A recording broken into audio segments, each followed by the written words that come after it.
હું વિનોદ રમણભાઈ પટેલ ખેતી કરી છે. 64 એકર અમારી ટોટલ લેન્ડ છે. મેં 2000માં નવસારીથી BSc હોર્ટિકલ્ચર કર્યું છે. ત્યારબાદ ઇન્ડો ઇઝરાયલ પ્રોજેક્ટમાં હતો 3 મહિના, અને અત્યારે ખેતીની સાથે નેટાફિમ ડ્રીપ ઇરિગેશનનું કામ કરી છે. અને ટોટલ વાડીના અંદર ડ્રીપ ઇરિગેશનથી જ કામ કરે છે ને આજુબાજુના ફાર્મરને પણ ડ્રીપ કરવાનું તથા તરબૂચ, સક્કરટેટી વગેરે ખેતી કરવાનું એડવાઇસ આપીએ છીએ. ચાલો આગળ જઈએ, તરબૂચનો ક્રોપ જોઈએ.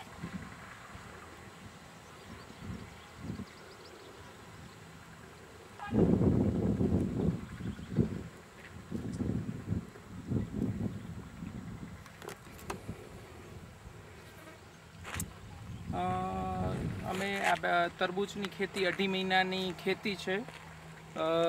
મલ્ચિંગ ઉપર જ કરીએ છીએ. લગભગ પ્રોડક્શન અહીંયા જનરલ ખેડૂતોને 12 ટનથી 18 ટન સુધી આવતું હોય છે. બહુ સારા ખેડૂતો હોય એને 20 ટન સુધી આવતું હોય. અમારું તરબૂચનું પ્રોડક્શન 13-14 ટન જેટલું 1 એકરમાં આવશે. આ વર્ષે રેટ થોડો ઓછો છે, 5 રૂપિયા મળે છે, જે પોષણક્ષમ રેટ નથી, પરંતુ ઠીક છે. 2-2.5 મહિનાનો ક્રોપ છે એટલે ચાલી જાય. અને પ્રમાણમાં મજૂરી આ ક્રોપમાં ઓછી હોય છે.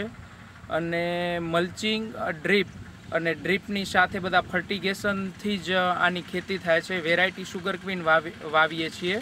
એ ટકાઉ શક્તિવાળી વેરાયટી છે. 10-15 દિવસ સુધી તોડ્યા પછી પણ આને કાંઈ પ્રોબ્લેમ આવતો નથી. ટ્રક લોડ કરીને દિલ્હી સુધી આ માલ પહોંચાડી શકીએ છીએ. અને માર્કેટમાં આ ક્રોપની ગ્રીપ બહુ સારી છે. આ તરબૂચના સીડની પણ કિંમત 36,000 જેટલી છે. 1 એકરમાં ખેડૂતને લગભગ 60-70 હજારની આવક થાય છે અને 35-40 હજાર જેટલો ખર્ચો થાય છે.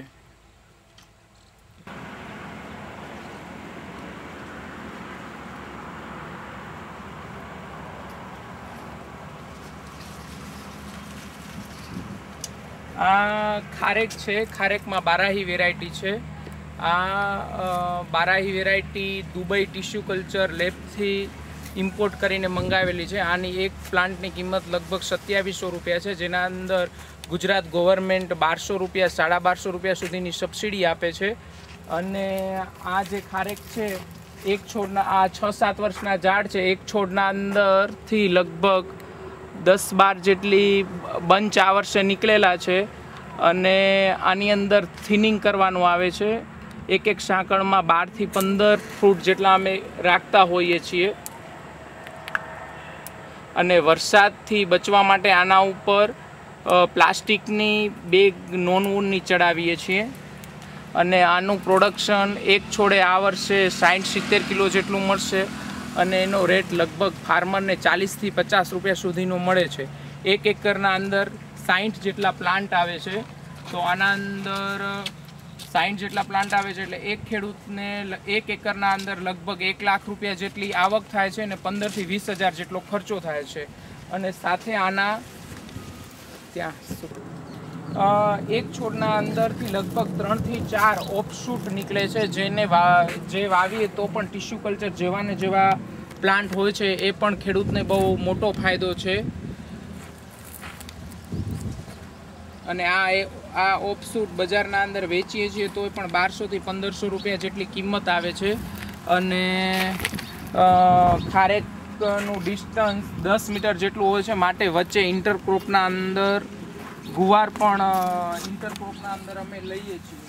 એની ખેતી પણ સારી થાય છે.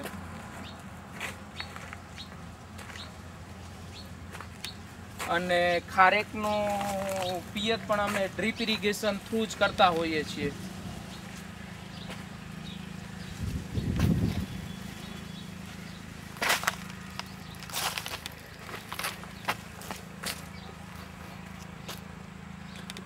અને આ વેરાયટીની ખાસિયત એ છે કે ચોમાસામાં પણ આની ફ્રૂટની ક્વોલિટી ખરાબ થતી નથી. અને એક જ ટાઈપના બધા જ ફિમેલ પ્લાન્ટ છે ને બધાની ક્વોલિટી સેમ મળશે.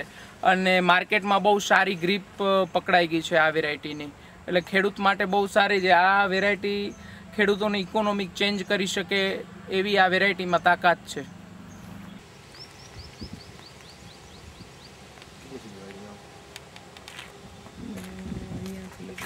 અડધો કિલોમીટર જેટલી હશે લંબાઈ.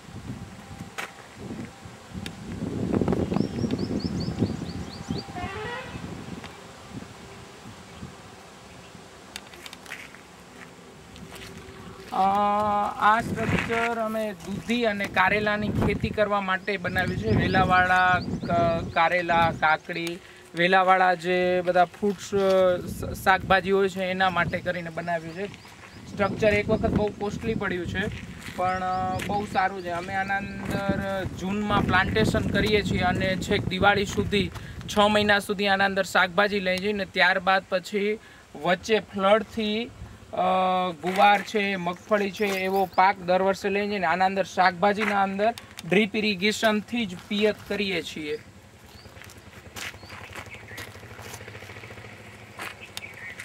શાકભાજીના અંદર ઓવરઓલ અમને 1 એકરના અંદરથી 1 લાખ રૂપિયા જેટલું ઉત્પાદન થતું હોય છે અને 50-60 હજાર જેટલો ખર્ચો થતો હોય છે. અને આ સ્ટ્રક્ચર 5 એકરમાં બનાવેલું છે.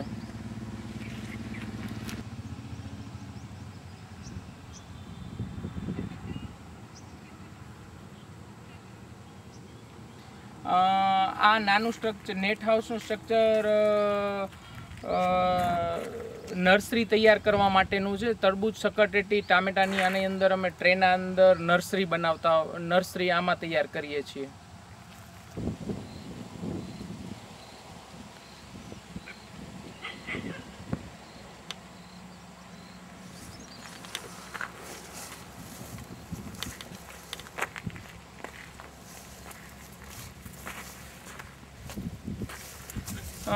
આ મગફળીનું વાવેતર છે. લગભગ આને 2 મહિના થઈ ગયા છે અને હજી સુધી 1.5 મહિનો સુધી ઊભું રહેશે. 1 એકરના અંદર ઉત્પાદન આ અમને 20 થી 30 મણ સુધી એવરેજ આપતું હોય છે, જેનો ભાવ લગભગ 2000 રૂપિયા સુધી રહેતો હોય છે. એક ખેડૂતને લગભગ આ 1 એકરમાં 50,000નું ઉત્પાદન આપે છે અને એના અંદર 20 થી 25,000 જેટલો ખર્ચો થતો હોય છે.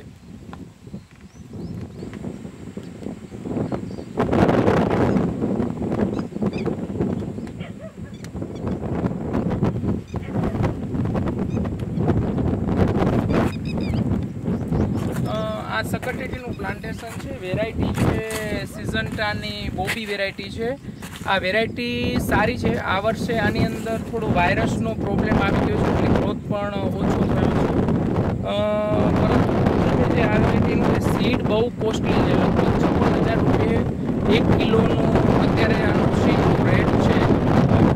અને લોકલમાં કોઈ સારું વેરાયટી સસ્તા બીજનું કોઈ સારી વેરાયટી છે નહીં. એગ્રીકલ્ચર યુનિવર્સિટીના અંદર પ્રોફેસરો ધ્યાન આપી અને સકરટેટીની કોઈ સારી વેરાયટી બનાવવી જોઈએ. આટલું કોસ્ટલી સીડ ખેડૂતોને બહુ મોંઘું પડે છે, માટે આ ખેતી પરવડતી નથી અને આના અંદર ક્યારેક અચાનક જ વાયરસ આવી જાય છે. આનું 1 એકરના અંદર પ્રોડક્શન 4 થી 5 ટન એવરેજ આવતું હોય છે, પણ આ વર્ષે આની અંદર વાયરસ આવી ગયો છે માટે પ્રોડક્શન 2 થી 3 ટન આવશે અને આનો અત્યારે રેટ 20 રૂપિયા 1 કિલોનો છે. અને મલ્ચિંગ અને ડ્રીપથી જ આની ખેતી થાય છે.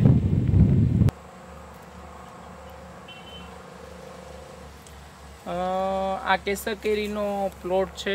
10 એકરનો કેસર કેરીનો અમારે પ્લોટ છે. 8 વર્ષ જૂનો છે. આના અંદર પિયત ટપક સિંચાઈ પદ્ધતિથી જ કરી છે. એક છોડનું ઉત્પાદન એવરેજ 30-40 કિલો 50 કિલો સુધી આવતું હોય છે, પરંતુ આ વર્ષે વાતાવરણનો થોડો પ્રોબ્લેમ છે. પવન બહુ ફૂંકાયો છે, વરસાદ પણ પડી ગયો છે, એના કારણે કેરીઓ જમીન ઉપર ઘણી બધી ખરી ગઈ એટલે ઉત્પાદનમાં મોટો કાપ આવશે. ને બીજું લાઇટના અંદર અત્યારે 10 કલાકનો લાઇટ હતો એની જગ્યાએ 8 કલાકનો લાઇટ થયો છે. એનાથી પણ પાણી ઓછું પડે છે માટે પણ ઘણી બધી કેરીઓ ખરી જાય છે. અને આનું એવરેજ ખેડૂતોને 60-70 હજારની ટોટલ આવક થતી હોય છે ને 1 એકરમાં 20 થી 25,000 જેટલો ખેડૂતોને ખર્ચો થતો હોય છે. આ ક્રોપ એવરેજ છે.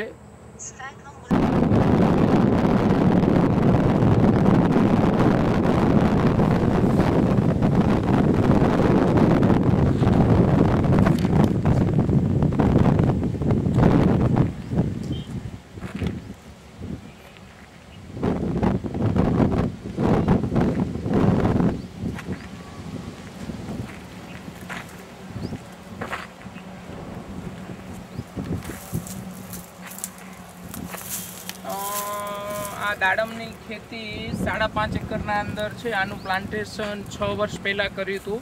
અત્યારે એક છોડના અંદરથી એવરેજ 30 કિલો જેટલો માલ મળે છે ને એવરેજ રેટ 40 રૂપિયા જેવું મળી રહે છે. વધુમાં વધુ રેટ 80 રૂપિયા ને ઓછામાં ઓછો રેટ 25 રૂપિયા સુધી અમને છેલ્લા વર્ષમાં મળ્યો હતો. લાસ્ટ યરના અંદર અમારું 35 ટનનું ઉત્પાદન થયું હતું. ટોટલ ઉત્પાદન લગભગ 11 થી 12 લાખ રૂપિયાનું થયું હતું અને 3 લાખ રૂપિયા જેટલો ખર્ચ થયો હતો.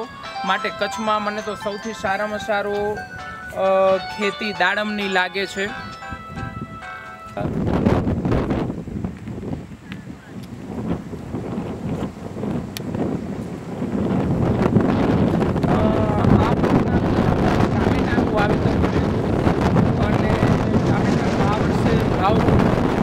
આમ તો એવરેજ ઉત્પાદન 30 થી 40 ટનનું મળી આવે છે, પરંતુ આ વર્ષે ઉત્પાદન 20 ટન મળ્યું ને એવરેજ ભાવ 3.5 થી 4 રૂપિયા હતા. એટલે આ વર્ષે અમને ટામેટાની ખેતીમાં બહુ ફાયદો ના થયો.